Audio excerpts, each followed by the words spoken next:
도대체 정치라는 걸 통해서 사람들에게 무엇을 해결해 줘야 될까? 살고 싶은 나라를 만드는 것이죠. 왜 사는지, 왜 부자여야 되는지, 왜 사람이 많아야 되는지 교지, 가르쳐라. 인륜을 가르쳐라. 군주가 군주답지 않고, 신하가 신하답지 않고, 부모가 부모답지 않고, 자식이 자식답지 않다면 수요소, 곡식이 아무리 많이 있더라도 그걸 어떻게 먹을 수가 있겠습니까? 10년이 가고 100년이 가고 1000년이 가는 제도를 만들어서 다음 후손들에게서도 모범이 돼야 되지, 그잖아요. 규정을 만들면 자기 스스로도 그 규정의 예외자가 되지 말고 그 규정의 적용자가 돼야 된다는 거죠. 디테일에 있어서는 오미와 사학이었다고 말씀을 드릴 수가 있겠습니다.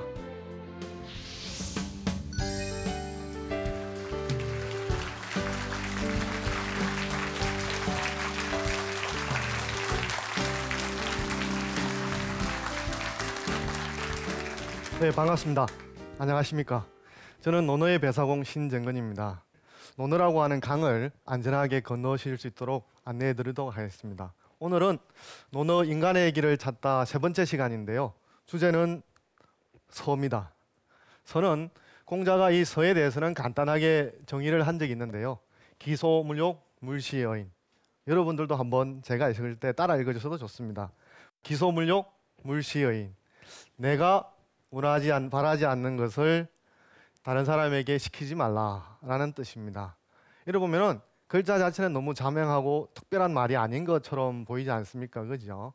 상식이고 간명합니다. 여러분도 알다시피 간명하고 상식이라고 하는 게, 그죠? 생활에서나 삶에 있어서 그대로 적용되기가 그만큼 어렵지 않습니까? 그죠?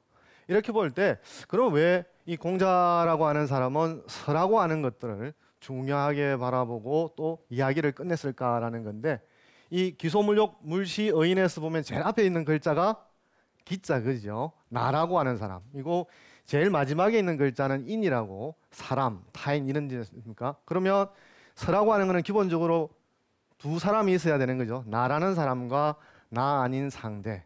이렇게 보면 서라고 하는 것은 기본적으로 나라고 하는 사람이 나 아닌 다른 사람을 나에게 어떻게 불러 세울까라는 겁니다.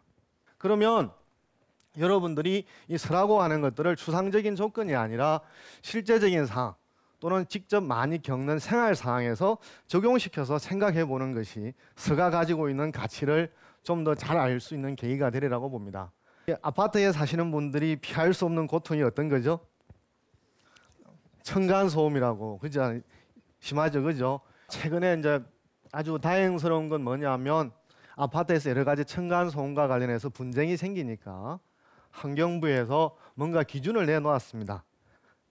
저 수치에 해당되느냐에 따라서 층간소음이다, 아니다, 이렇게 판정을 할 수가 있지 않겠습니까? 그죠?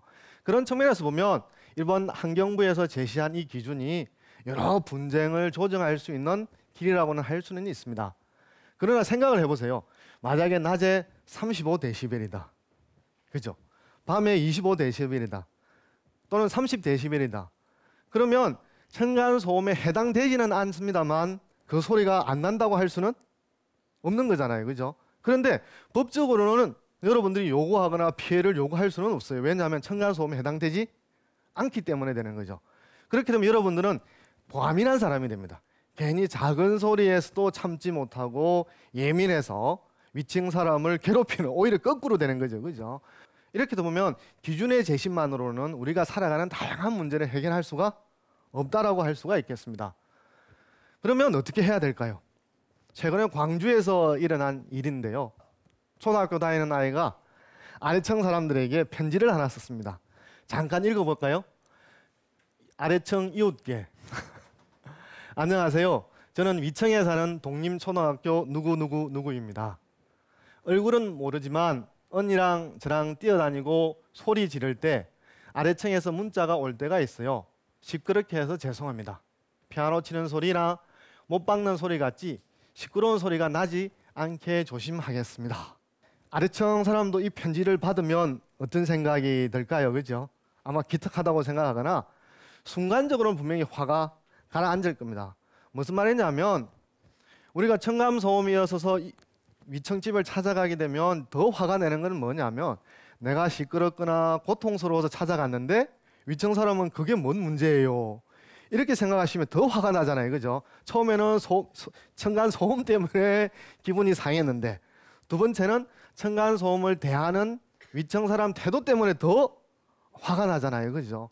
결국 여기에서도 보면 고통받는 나와 고통을 주는 사람 사이에 두 사람이 어떻게 만나냐는 거죠. 이렇게 할 때 위에 있는 사람은 그깟 소리 정도 뭐 참지 못해 이런 식으로만 접근을 하시고 또는 아래층 사람은 매번 저 사람은 주의를 주거나 고칠 생각 없이 맨날 소리만 내는 거야 라고 생각하시면 두 사람 사이에서는 서로 상대방을 받아들일 준비가 안 돼 있는 거잖아요.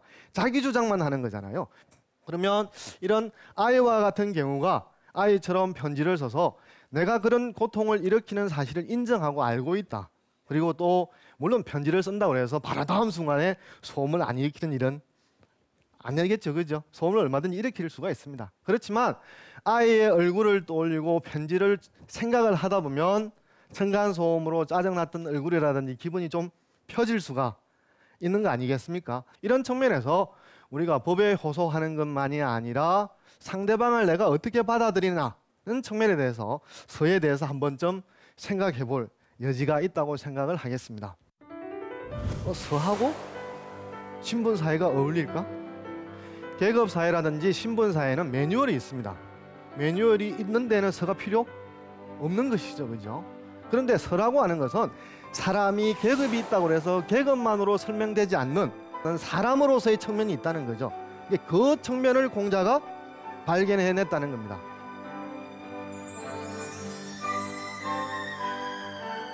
신분사회와 공자의 선택은 이런 타이틀로 제목을 달았는데요. 여러분들 이제 한 번 생각해 보셔야 될 게 뭐냐면 공자가 살았던 시대와 우리가 살았던 시대가 결정적인 차이점이 뭘까요? 공자는 신분이라든지 계급이 적용되는 살았잖아요. 신분사회를 살았잖아요. 우리는 어떤 사회를 살고 있나요? 신분이라든지 계급은 없잖아요. 그죠? 물론 빈부의 격차는 있습니다만 신분이라든지 계급은 없는 자유주의 사회를 살고 있지 않습니까? 그죠? 그럼 잠깐 생각을 해보세요. 서하고 신분사회가 어울릴까? 그렇다면 공자의 시대가 실제로 신분사회가 어떤 사회였냐를 보면은 공자의 시대의 신분의 사다리를 보면요. 제일 하층에는 보면 민, 농, 공, 상, 그죠? 농사 짓는 분, 물건을 만드시는 분, 장사하시는 분 이런 제일 하층에 계시고 그 다음에 지배층의 가장 하층에 있는 사, 그 다음에 경대부, 제후, 천자 이렇게 되어 있습니다. 이런 계급의 사다리라고 하는 것은 지금 우리가 계급이라든지 신분을 직접적으로 느끼거나 알지 못하기 때문에 그게 실감나게 다가오지는 않죠. 그죠? 이러면 계급이라고 한다는 것은 그것이 작동을 되게 되면 자기가 원하거나 원하지 않거나라고 하는 게 중요한 것이 아니라 자기에게 계급적 상위에 있는 사람이 시키는 대로 따라갈 수밖에 없는 것이죠. 그죠? 이렇게 보면 계급의 사다리라고 하는 것은 그 다음 단계로 넘어갈 수 있는 것이 아니라 다음 단계로 넘어가는 것이 불가능한 사다리가 닫혀있는 사다리라는 것이죠. 다시 잠깐 이 종로의 거리를 보면 여기에서도 신분의 어떤 특징이 남아 있습니다. 종로에 보면 혹시 여러분들이 피막골이라고 들어보셨는지 모르겠는데요.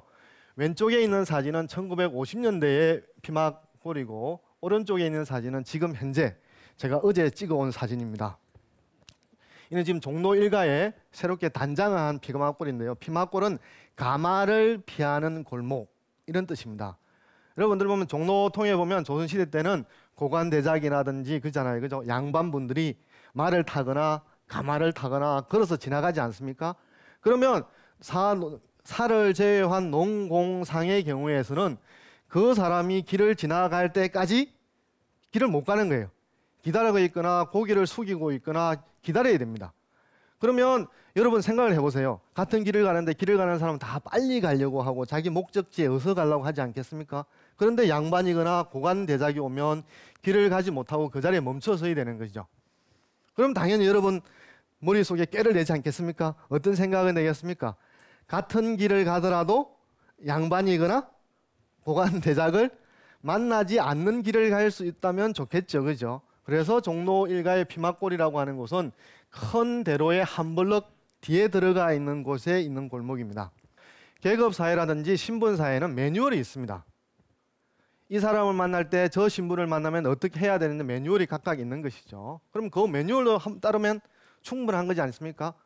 그러면 서라고 하는 것은 매뉴얼이 적용되지 않는 관계가 있었을 때 필요한 것이지 매뉴얼이 있는 데는 서가 필요 없는 것이죠. 그죠? 그런데 서라고 하는 것은 사람이 계급이 있다고 해서 계급만으로 설명되지 않는, 환원되지 않는 사람으로서의 측면이 있다는 거죠. 그 측면을 공자가 발견해냈다는 겁니다. 위에 보면 호향이라고 노는데 근거는 아직 다 밝혀져 있지는 않습니다만 난여언이라고 해서 더불어 함께 이해하기 어렵다라고 말합니다. 그러니까 효양 지역에 있는 사람은 뭔가 안 좋은 점이 있거나 신분에 뭔가 문제가 있거나 그죠?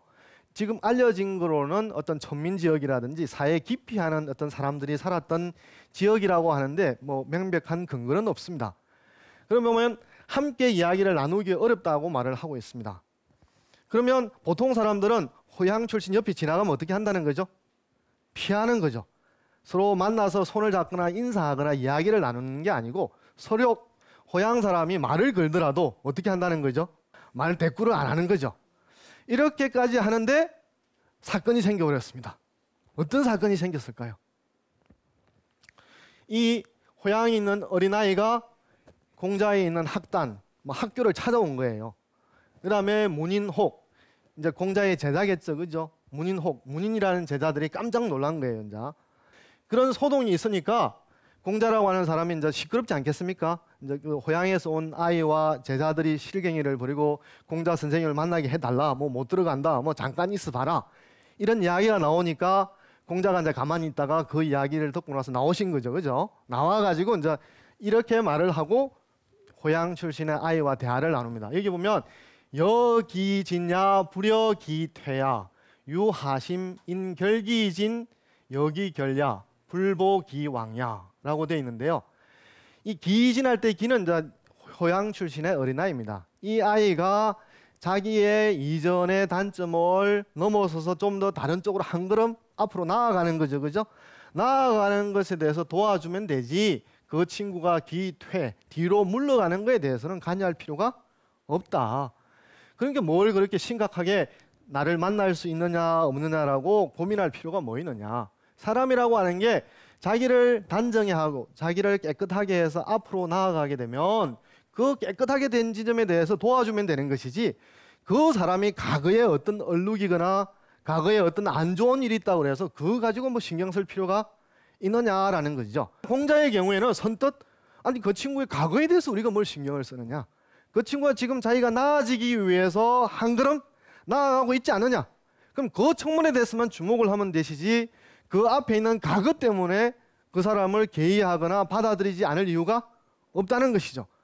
그렇게 보면 공자에 있어서 호향의 어린아이처럼 뜻하지 않는 방문에서 우리가 뭘 알 수 있느냐 그러면 공자라고 하는 사람은 사회적인 편견이라든지 신분이라든지 계급으로만 사람을 보는 것이 아니라 편견도 떠나고 신분도 떠나고 이런 걸 넘어서서 사람이라고 하는 공유지대에서 만날 수 있는 준비를 실제로 하고 있었다는 거죠.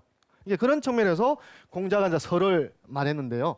공자라고 하는 사람은 신분사회에 살았습니다만 신분을 벗어나서 신분이 적용되지 않는 신분을 넘어서 있는 또는 요즘 말로 하면 남녀노소의 나이와 성별의 차이를 다 떠나서 공통점은 뭐죠? 여기 하고 있는 여러분과 저의 공통점이 다 뭐죠? 남녀노소를 떠나면 뭐가 있죠? 전부 다 사람이 되지 않습니까? 그죠? 서라고 하는 것은 공자가 신분사회를 살고 있었습니다만 그런 남녀노소의 사회적 자연적인 차이를 뛰어넘어서 사람만으로서 만날 수 있는 여벽 또는 공유지대를 발견했다는 뜻입니다. 서라고 하는 것은 추상적입니다만 우리 삶에 있어서 내가 상대를 어떻게 내 앞에 불러 세울 수 있느냐라는 측면에서 내가 상대를 적대적으로 받아들이는 것이 아니라 나도 언젠가 또 상대가 될 수 있는 것이죠. 그죠? 그렇게 할 때 서로가 받아들일 수 있는 공유지대 속으로 안내하는 것이 서라는 거죠.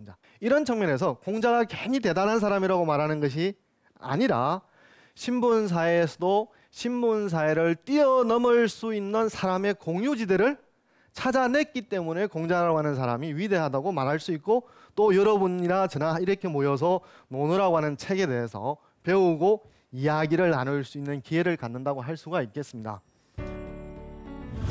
서라고 하는 게 신분사회가 아니라 자유주의 사회에서도 서가 살아남을 수 있는 방식으로 재해석이 될 수 있을까라고 하는 측면에 주목을 하지 않을 수가 없다는 것입니다. 서를 용서로 해석할 수 없다고 생각합니다. 기소, 불료, 물시, 의인. 내가 원하지 않는 것을 다른 사람에게 시키지 말라라고 말하는 거죠.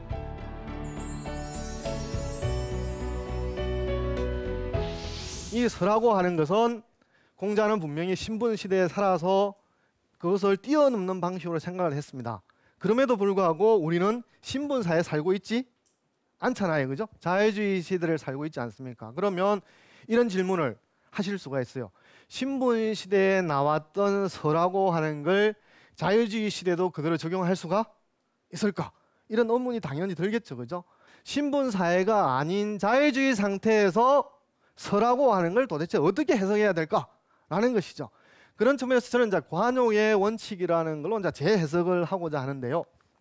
먼저 이 서라고 하는 게 황금률이라고 해서 좋은 것으로, 즉 사람 사이의 행위, 상대를 올바르게 대우할 수 있는 것으로 받아들여졌는데, 이게 근대 철학 칸트와 같은 사람들은 이 서라고 하는 것들이 시민사회에는 적용되지 않을 수 있다라고 말을 하는 것이죠. 먼저 위에 거는 내가 다른 사람들을 나를 이렇게 대우해 주기를 바란다면 나도 그렇게 해주라는 긍정적인 방식이고, 그죠? 그래서 포지티브 폼이라고 그러고, 밑에 거는 서에서 본 것처럼 내가 그렇게 당하고 싶지 않으면 다른 사람에게 그렇게 시키지 말라라고 하는 소극적인 방식으로 되어 있습니다. 근데 이 구절이 어떤 식으로 해석이 될 수 있냐 그러면, 극단적인 프라이버시를 주장하거나 가합정을 주장하는 사람도 서를 가지고 자기 주장을 합당화시킬 수가, 정당화시킬 수가 있습니다. 예를 들어서 우리가 극단적인 프라이버시를 주장하는 사람은 뭐죠? 다른 사람이 자기에게 관심 갖는 것을 부담스러워합니까? 환영합니까? 부담스러워하잖아요. 그죠? 제발 당신은 나에 대한 관심 좀 꺼주라고 이렇게 말하지 않습니까? 그럼 이렇게 말할 수 있는 거죠.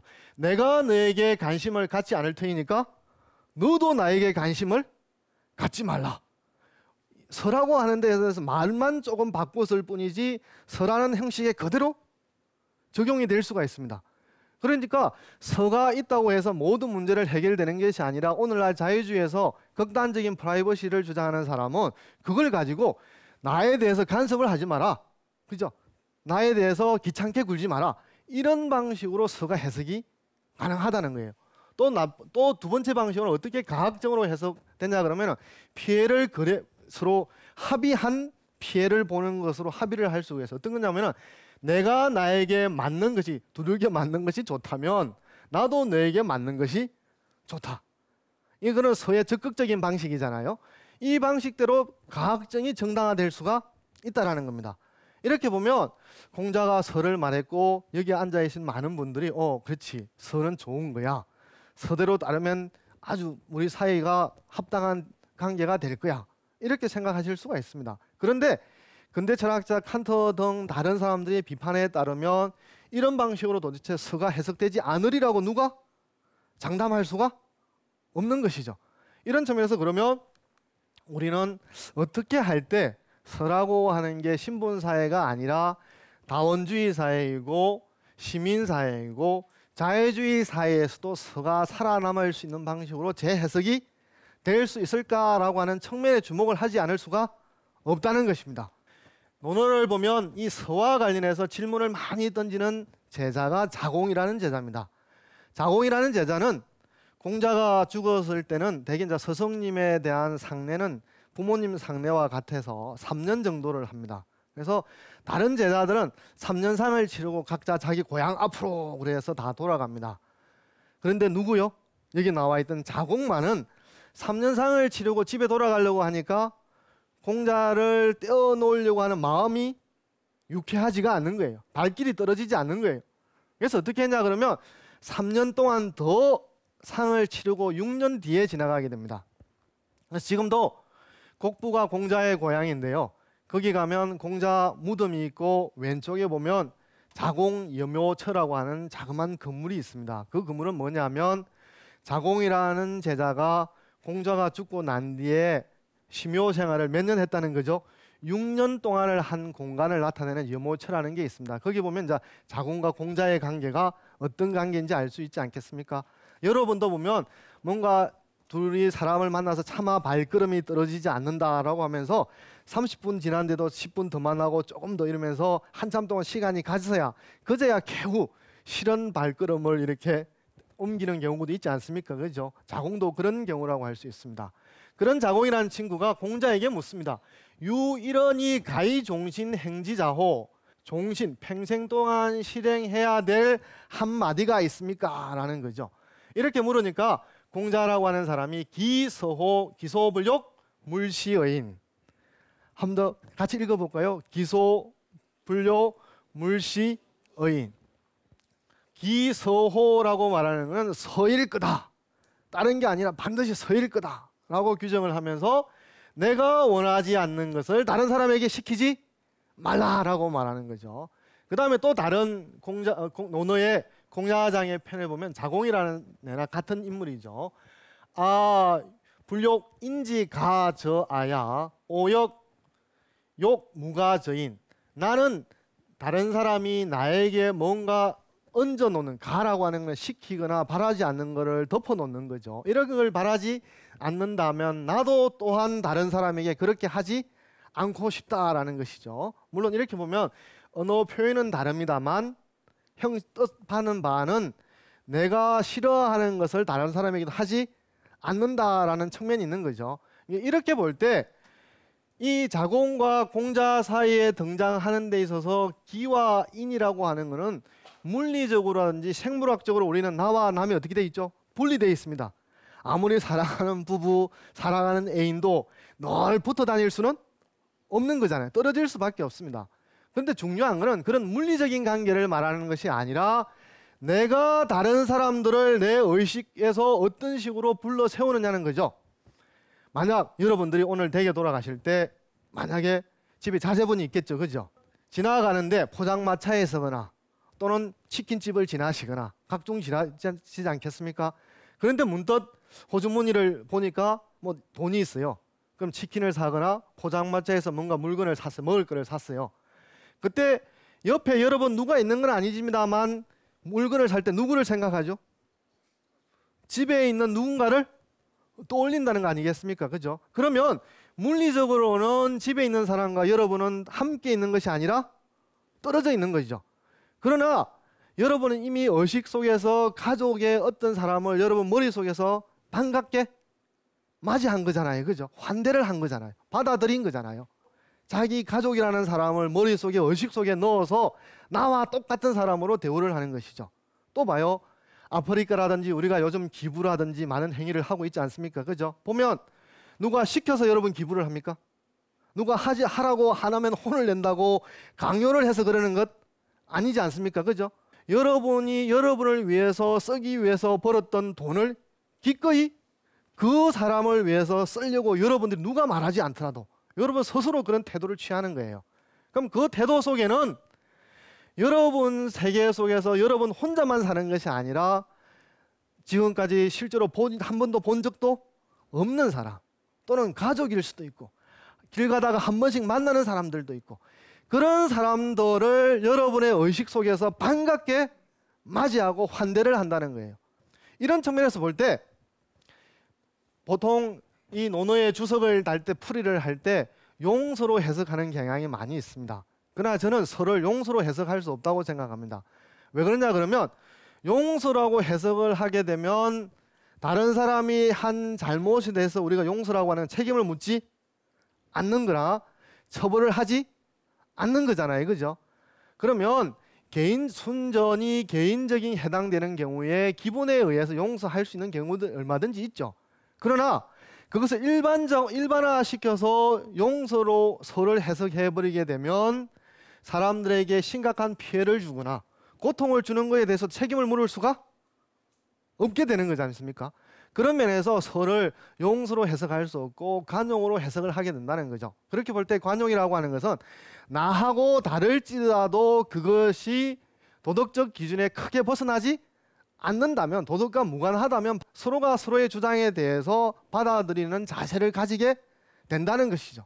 이런 측면에서 서라고 하는 것들을 좀 더 관용으로 받아들이는 편이 오늘날 신분사회가 아닌 시민사회에서 재해석할 수 있는 사례가 되지 않나 싶습니다.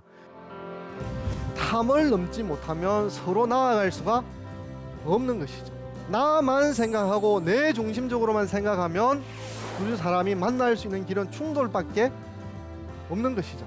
공자가 서라고 하는 걸 추상적으로 이해하라는 게 아니라 가까이 내 주변에서 일어날 수 있는 걸로 비유 또는 사례를 직접 찾아내라는 거죠. 이렇게 하다 보면 그런 것이 인으로 다가가는 방향이 될 수 있다라고 하는 것이죠.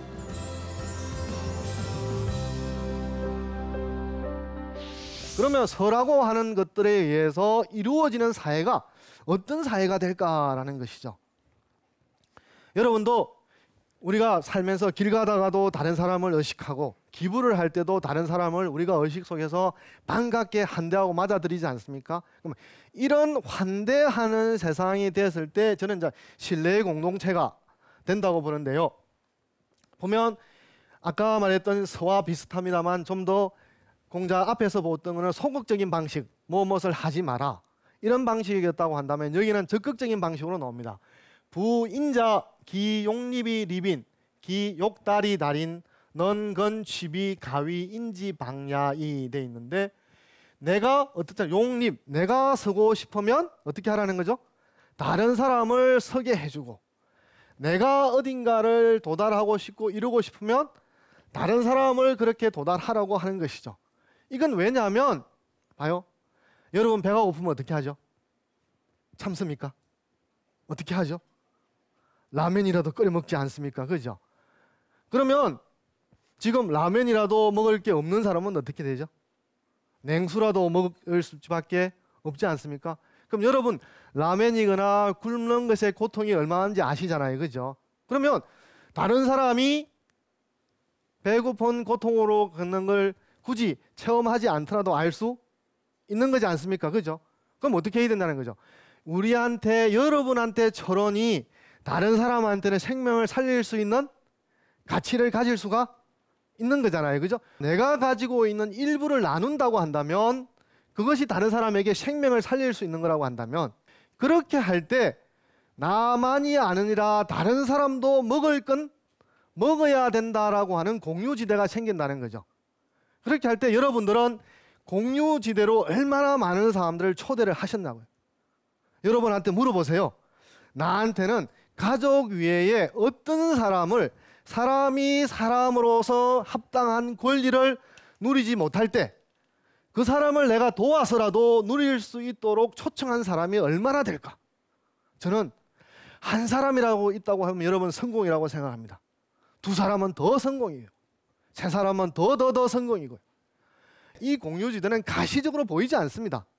그러나 여러분들의 하나의 생각, 의식 속에서 얼마나 많은 사람들을 그 지대에 초청을 하느냐. 나만을 위해서, 나의 가족만을 위해서가 아니라 내가 주위에 이미 관계를 맺고 널 도울 수 있는 사람들만을 위해서가 아니라 관계를 맺지 않지만 힘들거나 혼자 일어설 수 없는 사람들에 대해서 손을 뻗쳐서 그 사람들을 얼마나 초청을 하냐는 거죠. 그 세계는 사람이 얼마나 많으면 많을수록 좋은 것이죠. 이렇게 할 때 이 공자는 이 서라고 하는 게 소극적인 방식을 벗어나, 소극적인 방식이 좀 더 적극적인 방식으로 가자는 거죠. 그렇게 할 때 능근칩이라고 하는 것은 추상적인 규정을 알고서 내 옆에 밥 못 먹는 사람이 있는데 저게 서인가? 아닌가? 이렇게 해석하면서 손을 내밀 수 있어야 된다는 거죠. 그래서 능근칩이라고 하는 것은 공자가 서라고 하는 걸 추상적으로 이해하라는 게 아니라 가까이 내 주변에서 일어날 수 있는 걸로 비유 또는 사례를 직접 찾아내라는 거죠. 이렇게 하다 보면 그런 것이 인으로 다가가는 방향이 될 수 있다라고 하는 것이죠. 그래 보면 공자의 경우에는 환대를 받기도 하고 환대를 하기도 하는데요. 이 사례는 뭐냐면 자금이라는 친구가 자공에게 묻습니다. 둘 다 이제 제자 사이죠. 공자의 같은 제자죠. 부자지어 시방. 선생님께서 이 고장에 오시면 필문기정, 정치에 대해서 꼭 이야기를 들어요. 그러니까 구지어, 여지어. 그걸 누군가에게 알려주세요라고 이렇게 청해서 들은 것입니까? 아니면 누군가가 저절로 그냥 이래요 이래요 하고 읊어주어서 아는 것입니까? 이렇게 말하니까 자공이 다시 풀이를 해줍니다. 자공, 왈, 부자, 올, 양, 공, 금, 양이 덕지. 이 5가지가 중요합니다. 온, 양, 공, 금, 양. 따뜻하고 선량하고 공손하고 금소하고 양보하는 방식으로 사람을 대우를 해주니까 묻지 않아도 어떻게 한다는 거죠? 사람이 와서 이야기를 해준다는 거예요. 그러면서 부자가 만약에 공자께서 뭔가 다른 사람에게 캐묻고 알려고 하더라도 그것은 다른 사람이 캐묻고 알려는 것하고 다르다라고 말하는 것은, 여러분 보면 친절한 사람과 친절하지 않는 사람 보세요. 음식점에 갔을 때 본체 만체하거나 또는 문을 열 때부터 안녕하십니까 어디에 앉으시라든지 물 갖다 주고 할 때 두 가게가 있다고 한다면 여러분들이 어디에 다음에 또 가려고 하겠습니까? 친절하는 데 가겠죠. 공자도 마찬가지라는 거예요. 올양공급이라는 방식으로 사람을 대하니까 그 사람도 공자에게 올양공급의 방식으로 대우를 해준다는 거예요. 공자가 환대를 하는 것만큼 다른 사람에게도 공자도 환대를 받는다고 하는 거죠. 그 다음에 이 경우는 논어에 나오는데 부모사, 친구가 죽었습니다. 그런데 가족이 아무데도 없어요. 그러니까 장례를 치를 사람도 없고 빈소를 치를 곳이 없다는 거예요. 그러면 내버려 두는 수밖에 없지 않습니까? 그죠? 아니면 정부 기관에서 알아서 행정적으로 처리하는 방식밖에 없지 않습니까? 그죠? 공자가 그래서 어떻게 하냐 그러면 여아빈, 아라고 하는 것은 나의 집, 공자의 집이죠. 우리 집에 빈소를 마련해라 라는 건데 어떻게 보십니까? 아마 친구니까 당연히 그럴 수 있지 라고 생각하시겠지만 요즘 장례를 집에 치르는 경우 없죠. 그죠? 그리고 죽음에 대한 터부라든지 금기가 있어서 누가 자기와 직접 관련이 없는데 시신을 집에 안치하려고 하는 사람도 없지 않습니까? 그죠? 그리고 또 죽음이라고 하는 게 미신적인 사유에 의해서는 전염병을 일으킨다고 생각을 하면 끔찍스러워 피해야 될 일이지 않습니까? 그런 때 공자는 우리 집에 빈소를 마련하라라고 말하는 거죠. 이렇게 할 때 공자의 경우에는 올양 공급 의를 통해서 다른 사람을 초대받기도 했습니다만, 자 여기에 보면 친구의 죽음에 대해서 빈소라는 걸 마련한다는 걸 보면 공자 스스로도 누군가를 부지런히 환대하고 공유지대의 사람을 초대를 한다고 하는 걸 알 수가 있습니다. 여러분이 공유지대의 크기가 과연 얼마나 되시는지요. 이렇게 할 때 사람은 이기적인 존재이기 쉽습니다. 나 중심적으로 생각해서 내가 모든 건 먼저, 먹을 것이 있으면 누가 다른 사람이 아니라 자기 입에 먼저 넣기가 바쁜 거죠. 그죠? 그래서 공자는 이 자기의 후손들이 자기만 챙기지 않도록 하는 습관을 기르기 위해서 이 그림을 설치했습니다. 이 곡부에 가게 되면요, 공묘라고 하는 것은 이제 공자를 모시는 곳이고, 여기는 이제 공부라고 하는 곳은 공자의 후손들이 생활하는 공간입니다. 여기에 보면 이제 개탐도라고 하는 그림이 있습니다. 여기 보면 이 그림에 보면 여러 가지 동물들을 합성한, 실제 있는 동물이 아니고요, 상상의 동물이 있습니다. 배가 지금 어떻게 보입니까? 아주 많이 먹어서 배가 터질 정도로 불러 보입니까? 아니면 쫄쫄 굶어서 홀쭉해 보입니까? 아마 밥을 먹으신 분은 불룩하게 보일 테고, 배가 고프신 분은 얘도 배가 고플 것하고 이렇게 보일 것 같은데, 이 이야기가 되려고 하면은 배가 불러야 됩니다. 그런데 왼쪽에 상단 부분에 보면 뭐가 있습니까? 왼쪽에 제일 상단 부분에 보면 빨간 게 하나 있지 않습니까? 그죠? 저게 뭐처럼 보이세요? 해죠. 그죠? 이제 먹는 과일로 하면 사과처럼 보이죠. 그죠? 근데 이 동물을 보면 지금 먹고 싶어 하나요? 아니면 먹고 싶지 않아 하나요? 입을 벌이고 있고 혀도 지금 천정이 들려 있습니다. 저 혀라는 걸 먹을 수 있나요? 가까이 다가갈 수도 없지만 먹어도 다 죽는 거잖아요. 이렇게 보면 지금 이 동물은 자기 스스로 충분히 모든 것이 마련되어 있는데도 불구하고 더 가지려고 하는 거예요. 그러면 결국 이 탐욕이라 욕망이라고 하는 것은 우리가 자기 스스로를 지금의 조건에서 더 나은 단계로 끌어갈 수 있는 에너지, 원동력이기도 합니다만 그것이 정도가 지나칠 때는 해를 먹어서 타 죽는 것처럼 자기 파멸적인 결과를 일으킬 수도 있는 것이죠. 그죠? 그래서 이 공자의 후손들은 밖에 나가서 다른 사람과 접대하거나 만났을 때 뭘 생각하는 거죠? 내가 받아서 안 되는 몫을 받지 않도록 하라는 것이죠. 그래서 그림 제목이 개탐도입니다. 탐욕을 경계하는 그림 이런 뜻입니다. 그래서 실제로 탐자는 탐욕하다 뜻이기도 하고요. 이 동물을 좀 더 의인화하기 위해서는 개견자를 옆에 써서 탐자라고 하기도 합니다. 그래서 이 동물의 이름은 뭡니까? 탐인 거죠. 그죠? 그래서 탐욕을 경계하다. 탐이 되어지 않도록 경계하라는 거죠. 이걸 왜 서하고 관련시키면 어떻게 되죠? 탐이라고 하는 것은 서를 부정하는 거잖아요. 내가 원하지 않는 걸 다른 사람 시키지 않는 게 아니라 내가 원하는 대로만 하는 거잖아요. 이 탐이라고 하는 것은 서를 부정하거나 서를 전혀 존중하지 않으려고 하는 것이죠. 그런 측면에서 볼 때 탐을 넘지 못하면 서로 나아갈 수가 없는 것이죠. 이래 보면 다시 처음으로 돌아가면 우리가 서가 왜 필요한가에 대해서 층간소음에서 시작을 해서 지금까지 서로 쭉 이어왔습니다. 지금까지 보면 층간소음이 왜 분쟁이 되고 갈등이 되냐 그러면 나만 생각하는 거잖아요. 좀 떠들 수 있지. 그잖아요. 좀 애면 어떻다는 거죠. 뛰어놀 수가 있지. 그럼 또 아래층 사람 입장에서는 왜 그걸 말리지 않느냐라는 거죠. 나만 생각하고 내 중심적으로만 생각하면 둘 사람이 만날 수 있는 길은 충돌밖에 없는 것이죠. 법이라고 하는 게 명백한 규정이 있는 단계에서는 적용될 수 있지만 우리의 삶의 많은 부분들은 구체적인 수치가 안 들어가는 측면이 많지 않습니까? 그럼 그거 할 때 어떻게 해야 되냐는 거죠. 그렇게 할 때 내가 같은 소리에 놓일 때 시끄러워하고 힘겨워하는 것처럼 저 사람도 그럴 수 있다라고 생각을 하는 여지, 즉 나의 세계 속에 고통받을 수 있다는 다른 사람을 초청을 해보고 또 거꾸로 애가 키울 때 나도 애를 키울 때 그런 경험이 있었다는 걸 통해서 애를 말려도 듣지 않을 수 있다는 것을 받아들이는, 즉 그 사람을 내 의식 속에 초대를 해보는 것이죠. 이렇게 할 때 내 원하는 쪽으로만 일방적으로 하는 것이 아니라 나와 너가 아래층 위층을 떠나서 사람으로 만날 수 있는 공유지대로 초청을 하는 것이죠. 나도 초청을 하고 상대도 나를 초청을 하고, 이것이 서이고 그거를 통해서 우리가 사람과 사람을 존중하는 방식으로 풀어갈 수 있고, 그것이 서가 말하는 간용의 원칙이라고 생각을 합니다.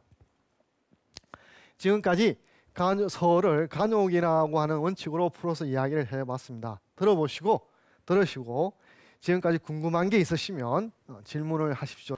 아까 올량공검이라는 구절이 나온 그 문구에서 거기서 설을 설명하셨는데, 나에게 어떤 좋은 이익이 오기 때문에 설을 하라는 걸로 저는 살짝 오해를 했거든요. 그러면 이제 그 서가 정말 그냥 무조건적인 마음에서 나오는 그 서인지 아니면 뭔가 어떤 결과를 바라고 설을 이렇게 해서 하는 것인지 그 두 개의 차이점을 알고 싶습니다. 이익이라고 하는 게 두 가지로 생각할 수 있습니다. 하나는 이익이 수반돼서 따라오는 경우, 우리가 어떤 좋은 일, 착한 일을 하다 보니까 좋은 일이 생기네 이렇게 말하는 경우도 있고, 또 이익을 목적으로 하는 경우가 있지 않습니까? 이렇게 할 때 공자의 경우는 올, 양, 공금, 양으로서 하니까 상대방이 이익이 아니라 그런 방식으로 대우를 하니까 다른 사람도 공자의 세계로 초대를 하고 공자도 또 다른 사람이 초대를 하는 거잖아요. 그렇게 할 때 물론 서로 이야기를 안 하는 것보다는 정보를 가졌으니까 이익이라고 말을 할 수가 있겠죠. 그죠? 그런 정보를 얻지 못하는 사람에 비해서는요. 그런데 처음부터 이익을 얻기 위해서 로비를 한다든지 술을 사준다라든지 그잖아요. 뇌물을 준다든지 이게 아니잖아요. 그죠? 그게 아니고 그냥 올, 양, 공금, 양이라는 방식으로 하니까 그 사람이 강요하지도 않았고 뇌물을 쓰지도 않았는데 공자와 서로 이야기를 나누는 거잖아요. 그죠?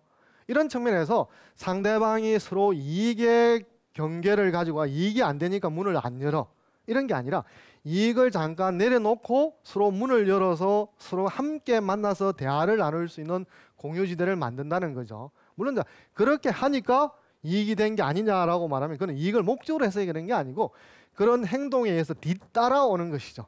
그래서 그 두 가지는 이익이라는 측면에서 같다고 생각할 수는 있습니다만 엄연하게 차이가 난다고 할 수가 있겠습니다.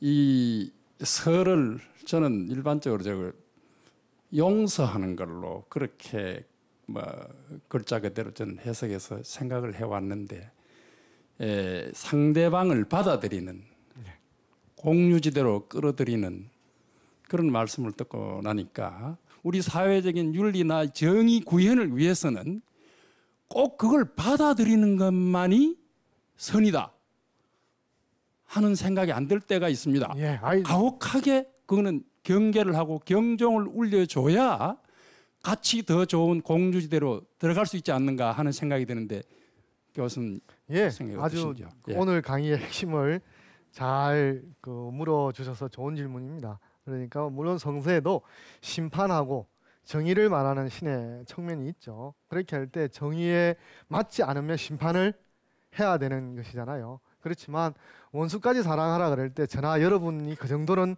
공유대가 높지는 않죠, 그죠? 우리는 그 정도는 아닙니다만 그러나 신으로서 포용하지 못할 것이 없다라고 하는 어떤 최대한의 관용의 측면도 나타나고 있는 것이죠. 그래서 제가 그 강연 말씀드릴 때 서라고 하는 게 이제 현대 사회에서 적용될 때 어떻게 해야 되느냐라고 이제 할 때 두 가지를 말씀드리지 않았습니까? 그죠? 하나는 우리가 의라든지 정의라든지 받아들일 수 없는 것에 대해서까지 서를 적용하게 되면 서라고 하는 게 모든 것들을 합리화시켜주는 이유가 되어버린다고 말씀드리지 않았습니까? 그렇게 될 때는 서가 그럼 없는 것만 못하게 되는 것이죠. 그런 식으로 서가 해석되는 경우는 이제 피해야 된다고 말씀을 드렸고, 그게 아니라고 한다면 우리가 신과 같은 무한한 포용심의 경우는 뭐 닮아갈 수는 없겠지만, 그러나 이제 우리가 점점 100원짜리보다는 500원짜리, 500원짜리보다는 더 큰, 그죠? 더 큰 공유지들을 여러분들이 만들었으면 좋겠습니다. 그러면 오늘은 그 서러에 대해서 기소불욕 물시의인이라고 하는 것이 신분사회를 나왔습니다만 공자가 그런 신분사회를 넘어설 수 있는 이제 공유지대를 차지했고 공자는 거기에서 많은 사람들을 초대하려고 그런 것이죠. 이제. 그러면 여러분에게 숙제가 돌아가는 것이죠. 그죠? 오늘을 계기로 해서 좀 더 키우는 그런 기회가 됐으면 좋겠습니다. 고맙습니다.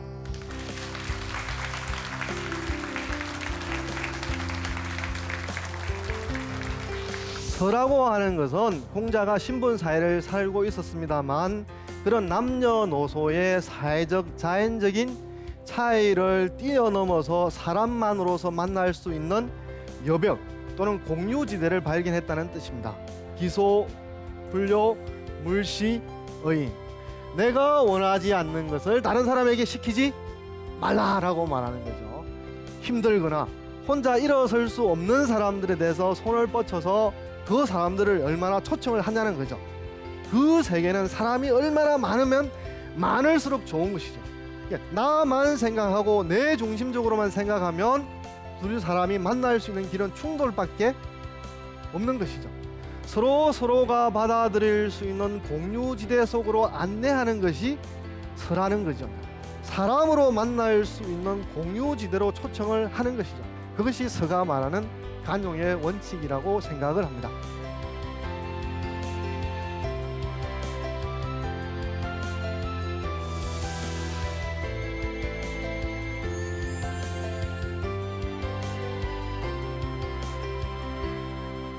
우리는 군자가 될 수 있을까요? 군자 부르불구 걱정하지도 않고 두려움도 없다.